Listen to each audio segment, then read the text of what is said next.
Nalimitahan sa 33 games lamang sa regular season dahil sa sunod-sunod na injury, hindi talaga nakabuo ng ritmo ang guard ng Oklahoma City Thunder na si Jalen Williams. Gayunpaman, matapos ang kanyang 22 points, 7 rebound at 6 na assist na performance sa 119-84 panalo ng Thunder laban sa Phoenix Suns sa Game 1 ng kanilang first round playoff series, mukhang bumabalik na siya sa kanyang dating anyo matapos maging mahalagang bahagi sa championship run nung nakaraang season. Matagal siyang nawala, kaya alam naming kakailanganin ng oras para makabalik siya sa dati niyang laro, sabi ni Luguentz Dort ng Oklahoma City.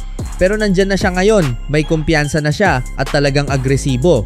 Magpapatuloy ang serye sa Miyerkules kapag nagharap muli ang Thunder at Suns sa Oklahoma City para sa Game 2. Sinabi ni Thunder coach na si Mark Daigneault na ang kanyang paraan sa pag-a-adjust para sa ikalawang laro matapos makabuo ng malaking lamang ang Oklahoma City nang maaga at mapanatili ito noong linggo sa series opener ay bukas ang pag-iisip. Sinusubukan naming tingnan ito na parang isang menu kaysa isang prediksyon, sabi ni Daigneault. Hindi kami manghuhula, hindi mo alam kung ano ang gagawin nila. Maraming direksyon na maaari nilang puntahan. Sinusubukan naming unawain ang lahat ng iyon. Maaring iba't ibang lineup, ibang taktika, o maaring pareho lang pero mas mahusay ang execution. Tinitiyak naming handa ang aming koponan sa lahat ng posibilidad. Isa sa mga pagbabagong sinabi ni Suns coach na si Jordan Ott na kailangan nilang gawin sa Game 2 ay ang pag-iwas sa isolation laban sa depensa ng Thunder. Habang sinabi ni Dillon Brooks ng Suns na maganda naman ang kanilang approach sa kabuuan, sinabi rin niyang hindi niya iiwasan ang ganitong matchup laban sa kapwa Canadian na si Shai Gilgeous-Alexander. Magaling siyang defender sa kabuuan pero gusto ko ang matchup, sabi ni Brooks. Team Canada, matagal na kaming naglalaban. Hindi ko makakalimutan ang one-on-one namin sa Paris. Kapag nakikita mo ang isang player na todo sa opensa buong laro at sinusubukang magpahinga sa depensa, gagawa ako ng paraan para paggamitin siya ng paa, kamay at isip sa depensa. May 18 puntos si Brooks sa 6 of 22 shooting sa Game 1, habang si Gilgeous-Alexander ay umiscore ng 25 points ngunit 5 of 18 lamang ang kanyang field goals. Sinabi ni Ott na si Brooks ay isa sa mga nagbibigay tono para sa Suns hindi lamang ngayong season kundi pati sa play-in tournament at playoffs. Ang edge na sinasabi namin ay napakahalaga sa kultura at environment namin mula pa noong unang araw, sabi ni Ott. Naranasan na niya ang mga laban sa playoffs. Alam niyang serye ito. Kailangan mong maglaro ng may ganitong tapang. Nakatulong ito para makapagsimula kami. Si Grayson Allen ng Phoenix hamstring ay hindi nakapaglaro sa huling 4 na laro bagamat nakalista siyang available sa huling 2. Sumailalim siya sa ilang drills matapos ang practice noong Martes at mukhang malapit nang makabalik. Nakalista siya bilang questionable sa injury report. Ang center ng Suns na si Mark Williams na hindi nakapaglaro sa nakaraang 2 laro dahil sa foot injury ay nakasuot ng soft boots sa practice, habang si Jordan Goodwin na umalis sa Game 1 dahil sa calf injury ay nakasuot ng itim na sleeve sa kanyang kaliwang binti. Pareho rin silang itinuturing na questionable. Ang darating na Game 2 ng first round playoff series ng Oklahoma City Thunder at Phoenix Suns, inaasahan ang isang mas mainit, mas pisikal at mas emosyonal na laban, lalo na matapos ang dominanteng panalo ng Thunder sa Game 1, kung saan malinaw nilang ipinakita na hindi sila basta-basta matitinag pagdating sa depensa, ball movement at overall team chemistry, kaya papasok sila sa laban na ito na may mataas na kumpiyansa at kontrol sa momentum ng serye. Para sa Thunder, ang kanilang tagumpay sa Game 1 ay hindi lamang dahil sa isang superstar performance kundi dahil sa kanilang collective effort, kung saan si Shai Gilgeous-Alexander ay patuloy na nagsisilbing leader sa opensa hindi lang bilang scorer kundi bilang playmaker na kayang magbukas ng pagkakataon para sa kanyang mga kakampi. At kahit pa hindi siya sobrang init sa shooting ay nagawa pa rin niyang kontrolin ang daloy ng laro sa pamamagitan ng kanyang decision making at composure sa ilalim ng pressure.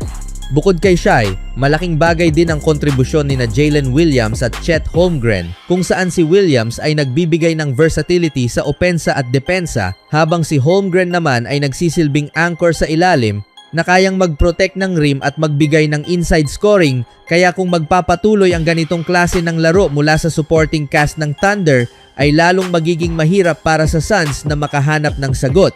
Sa panig naman ng Suns, malinaw na kailangan nilang gumawa ng malalaking adjustments papasok ng Game 2 dahil hindi naging epektibo ang kanilang opensa sa Game 1 kung saan nahirapan silang makahanap ng magandang tira at naging predictable ang kanilang plays kaya inaasahan na magle-lead ng kanilang bounce back effort si Devin Booker na kilala sa kanyang kakayahang umiskor sa mahihirap na sitwasyon at magdala ng koponan sa kritikal na sandali.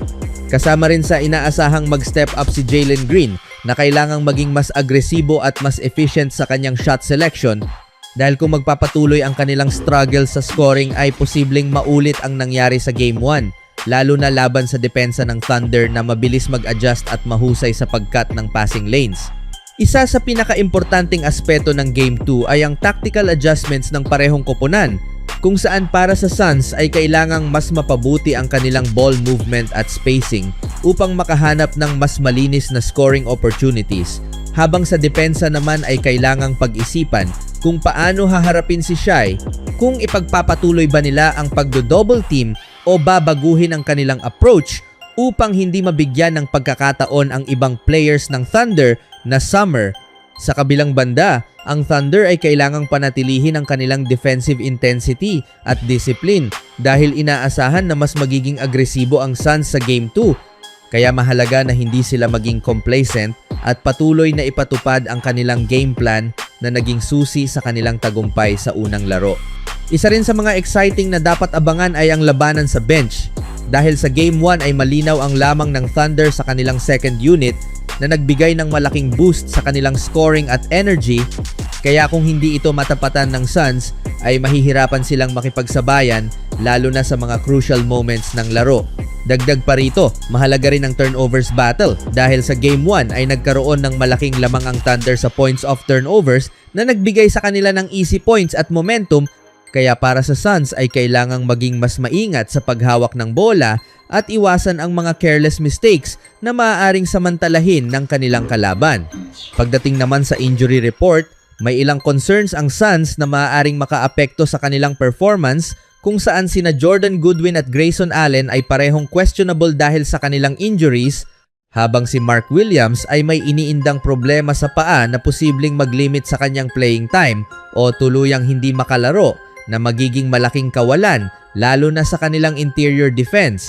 Sa panig naman ng Thunder ay wala silang major injury concerns, kaya buo ang kanilang lineup at mas may flexibility sila pagdating sa rotations na nagbibigay sa kanila ng advantage lalo na sa isang serye kung saan mahalaga ang lalim ng roster at consistency ng performance. Habang papalapit ang Game 2, isa sa pinakamahalagang tanong ay kung makakabangon ba ang Suns at maipapakita ang kanilang tunay na lakas bilang isang contender o kung magpapatuloy ang dominasyon ng Thunder at tuluyang makuha ang 2-0 na lamang sa serye na maglalagay sa kanila sa napakagandang posisyon papunta sa susunod na yugto ng playoffs.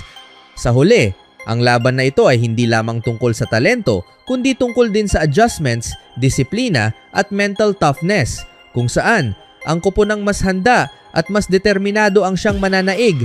Kaya para sa mga fans, asahan ang isang laban na puno ng intensity, strategy at excitement mula umpisa hanggang sa huling segundo ng Game 2.